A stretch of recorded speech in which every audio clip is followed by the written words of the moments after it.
नमस्कार बच्चों, मैं Ashok Kumar student drawing consultancy से। तो एमबीबीएस, बीडीएस और बीएससी नर्सिंग का सेकंड का राउंड का रिजल्ट जारी हो गया है। पहले मैंने आपको एमबीबीएस के बारे में बताया था। अब अपन बात करते हैं बीडीएस की। बीडीएस में कौन सी रैंक तक बच्चों को कॉलेज मिला है। तो आप मेरे पीछे अभी रिजल्ट आया था थोड़ी देर पहले, और अपन प्रोविजनल रिजल्ट है, फाइनल रिजल्ट भी आज शाम तक जारी हो जाएगा। तो बीडीएस की अपन फर्स्ट जो कट ऑफ है उसमें देखते हैं कितने रैंक और स्कोर तक कॉलेज मिला है बच्चों को। तो जनरल के अंदर 47,528 तक कॉलेज मिला है। ओबीसी के अंदर ये 50,293, ईडब्ल्यूएस के अंदर 54,132, एससी के अंदर 1,76,287 और एसटी के अंदर 2,31,324। तो जो स्कोर की बात करें तो जनरल में 504, ओबीसी में 501, ईडब्ल्यूएस में 498, एससी के अंदर 418 और एसटी के अंदर 379 रैंक तक कॉलेज मिला है। बीडीएस की फर्स्ट राउंड की अपन बात, ये सॉरी सेकंड राउंड की अपन बात कर रहे हैं। तो बीडीएस की सेकंड राउंड का ये रिजल्ट है। अभी कई बच्चों ने सीटें रोक रखी हैं, कई बार सीटें स्टे राउंड तक काफी ज्यादा, पिछली बार ज्यादा रैंक तक बच्चों को कॉलेज मिली थी। तो स्टे राउंड तक आपको वेट करना पड़ेगा। जिन बच्चों ने पहले कॉलेज ले ली सेकंड थर्ड राउंड में, वो बच्चे स्टे राउंड में नहीं जा पाएंगे। तो स्टे राउंड में तो वही बच्चे जाएंगे जिनको स्टार्टिंग से कोई कॉलेज अलॉट नहीं हुआ है। तो जिन बच्चों को कॉलेज अलॉट हो गया, आप उनको रिपोर्टिंग करवानी है कॉलेज में। जो भी उनको कॉलेज अलॉट हुआ है 18 से 25 के बीच में आपको कॉलेज में जाना है। कॉलेज की वेबसाइट पे आपको सारी चीजें मिल जाएंगी।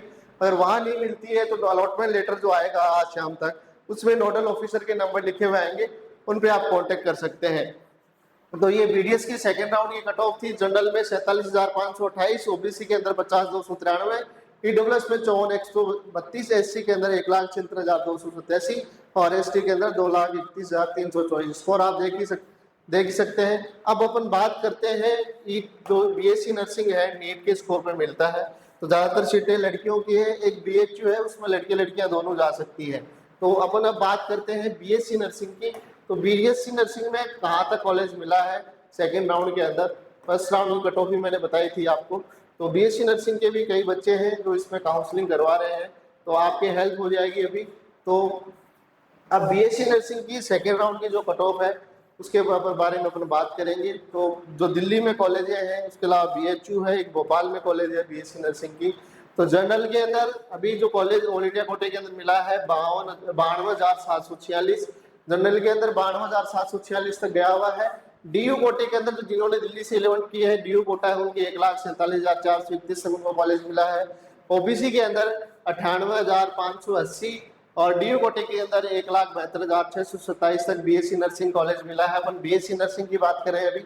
और ईडब्ल्यूएस के अंदर 1,03,704 और डीयू कोटे के अंदर 1,87,918, एससी के अंदर 2,45,319 और डीयू कोटे के अंदर 2,77,888 और एसटी के अंदर 3,33,802 और डीयू कोटे के अंदर 4,07,956 रैंक तक अभी कॉलेज मिला है बीएससी नर्सिंग तक। इसमें ज्यादा अभी भी कई सीटें वैकेंट रहती है, तो ज्यादा रैंक तक बच्चों को कॉलेज लास्ट ईयर भी मिला था और इस बार भी जा सकता है। तो जो बच्चे बीएससी नर्सिंग के लिए काउंसलिंग करवा रहे हैं, अभी उनको और वेट करना पड़ेगा। अभी इस रैंक तक बच्चों को कॉलेज मिला है। जिनको कॉलेज मिल गया है उनको कॉलेज में रिपोर्टिंग करवानी है। कॉलेज की वेबसाइट पे आपको सारी जानकारी आपको मिल जाएगी। बाकी अलॉटमेंट लेटर में भी नोडल ऑफिसर के नंबर आएंगे, उनसे भी आप कांटेक्ट कर सकते हैं। तो ये बीएससी नर्सिंग की सेकंड राउंड की कट ऑफ थी। उससे पहले मैंने आपको बीडीएस के बारे में बताया और एमबीबीएस के बारे में बताया। तो ये कट ऑफ थी बीएससी नर्सिंग की। और भी काउंसलिंग संबंधित जानकारी आगे मैं देता रहूंगा। तो अब आपको कॉलेज में रिपोर्टिंग करनी है 18 से 25 के अंदर, 25 सितंबर के बीच के अंदर, जो भी कॉलेज आपको अलॉट हुआ है। और भी किसी तरह का डाउट हो तो आप कॉलेज की वेबसाइट पे चेक कर सकते हैं, जो भी कॉलेज आपको अलॉट हुआ है। तो और भी आगे काउंसलिंग संबंधित जानकारी मैं आगे देता रहूंगा। अब स्टेट की काउंसलिंग स्टार्ट होगी।